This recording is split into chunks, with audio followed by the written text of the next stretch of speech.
10ஆம் பாவகம் நான் தொழில் செய்யறதுக்கு 10ஆம் பாவகம் பார்க்கணுன்றீங்க இல்லையா? சரி, இந்த 10ஆம் பாவகம் என்ன செய்யும் அப்படின்னா, 10ஆம் பாவக அதிபதி உங்களுக்கு ஒரு நல்ல இடத்துல இருக்காரு அப்படின்னா, கண்டிப்பா உங்களுக்கு அந்த தொழில் சார்ந்த விஷயங்கள்ல அனுகூலமா இருக்கும். இதுவே அவரு 5ஆம் இடத்துல போய் உட்கார்றாரு அப்படின்னா, கண்டிப்பா நீங்க மனசுக்கு பிடிச்ச மாதிரி ஒரு தொழில் பண்ணணும் அப்படின்னு நினைப்பீங்க.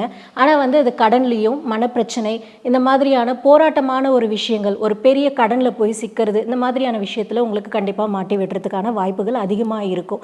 அதே போல ஜாதகர் ஏஎல்பி லக்னம் 12ஆம் இடத்துல போய் உட்கார்ந்துட்டு இருக்கு. நான் இன்வெஸ்ட் பண்ணணும் அப்படின்னு நீங்க நினைக்கிறீங்க.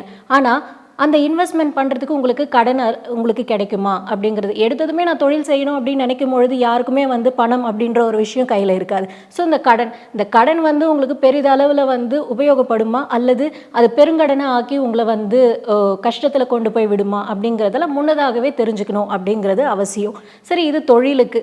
அடுத்ததாக பார்த்தீங்கன்னா, இப்போ நீங்கள் காதல் அப்படின்ற ஒரு விஷயம் எடுத்துக்கிறீங்க.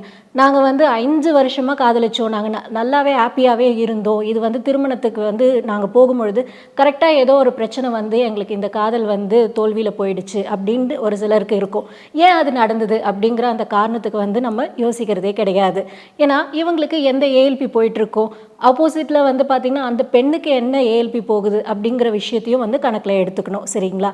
இப்போது 5ஆம் பாவகம்ங்கிறது பார்த்திங்கன்னா நம்மளுடைய ஆழ்மனம், அதே போல் காதல், இந்த விஷயத்தை குறிக்கிறது.